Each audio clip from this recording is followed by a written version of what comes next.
Okay, so gagawa po ako ng reading as a video reply doon sa isang commenter po natin. Siyempre, hindi ko po sasabihin yung name niya, tatakpan ko na lang din yung picture niya para lang mabasahan ko siya. Ma'am Tin, lagi po ako, ayan. So, Ma'am Tin, lagi po ako nanonood sa inyo. Sana mabigyan po ako ng pansin. Virgo po ako. Ano po kaya kapalaran ko sa hinaharap po? Maraming salamat. God bless.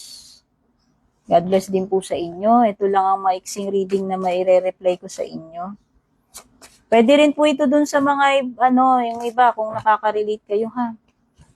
Sisingit ko lang po ito sa aking schedule kahit ako po ay very busy at walang oras. Anong kapalaran sa hinahanap ng ating commenter? Asahan mo na magkakaroon ka ng pagka-transition. Kung hindi maganda yung situation mo sa ngayon, asahan mo yan in the future or near future. Hindi ko masasabi kung kailan, pero magkakaroon ng improvement yan sa iyong kalagayan. No?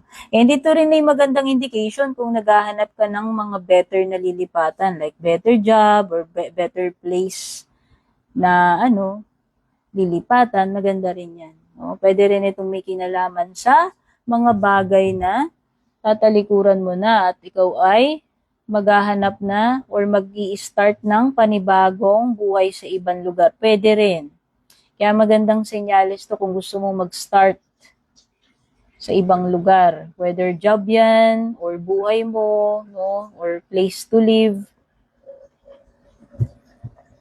Things will improve. Yun talaga yung assurance ni Six of Swords. But then again, this is only a card reading, no?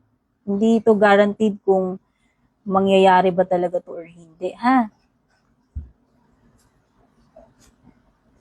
Yes, makaka-recover ka na, mag-heal ka, o whatever yung pinagdaanan mo, wherein naging masakit sa iyo yan, naging painful, naging mahirap, or pwedeng ito ay pagkaka-broken heart dahil sa isang breakup, no?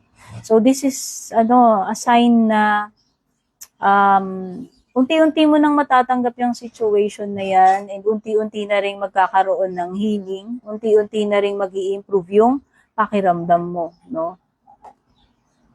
Pwedeng sa health, pwedeng sa love life. Ayan, meron talagang lakas talaga ng energy dito sa iyo na you are already turning your back dyan sa mga situations na, alam mo yun, no longer beneficial, no longer for your alignment, no? Yung mga bagay, situation, or connections na hindi ka na masaya. No? At ikaw ay mag-e-explore ng bagong possibilities, new opportunities with the Eight of Cups. No? Kung ikaw ay magde-dare na lakasan yung loob mo, na makipagsapalaran, nakikita ko rito na maaaring may possibility na makatagpo ka ng kung ano yung hinahanap mo. So that's your reading. Maraming salamat po sa patuloy na pagsuporta, pagsubaybay po sa akin. Sa mga readings ko, sobrang na-appreciate ko po yan. God bless.